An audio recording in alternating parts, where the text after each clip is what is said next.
Hey guys, so this week I wanted to talk to you about sizing your dreadlocks when you first get them, and the new growth and what it's gonna look like and how they kind of go together. When you first want to get dreadlocks and you start rifling through of how to do them, you start realizing if you want to do sectioning, if you want to do back combing with the sectioning, or if you want to do twist and rip. Now with the sectioning comes a kind of huge responsibility for yourself to see how big you want your dreadlocks. And this is a lot of like weird stress over people, and once when they do their dreadlocks and if they accidentally do them too thick or too thin. When you section your dreadlocks, you're gonna have to see that you section them as if your head is already matured. Now for me, I sectioned my dreadlocks a little over 2 inches, which I slightly regret, and I regretted fully within the 6-month mark of having my dreadlocks. When I hit the 6-month mark of having my dreadlocks, the dreads that I created shrunk up and they were thick, and I hated seeing how thick that they were because it did not fit me, and that's not what I asked for. Little did I know that the new growth was gonna be more compact and smaller than what I originally started with. If you look at this dreadlock, this right here is the old dreadlock. That's what I started with. This was originally this size. I have an extension on, so yeah, that sounds weird. That looks weird to show you, but this is my real hair and this is the extension. When I originally got my hair dreaded, it was this size.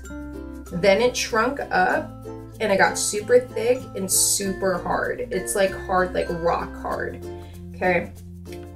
And that's when I hated it. This is not the size that I wanted originally. And I tried messing with my dreadlocks, and as time went by, I noticed the new growth was more compact, smaller, and more dreadlocky than this hair. Now, I didn't know that at first, and as you can see, there's the big difference between this right here, which is where my scalp was, and the new growth.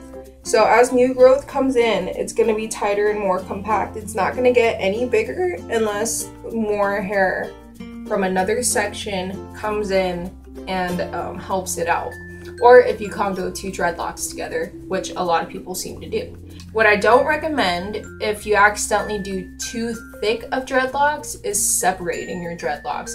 And that's when you essentially separate the dreadlocks into 2 dreadlocks or more, and that could potentially just ruin your dreadlocks. You might have to cut them off, you might have to shave them off because of the potential of just ruining the hair.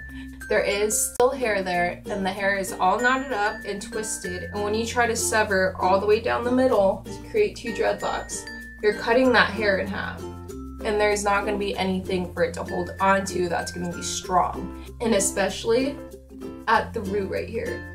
And that root is going to end up breaking off, or it's just not going to be good in the first place. So do not separate your dreadlocks.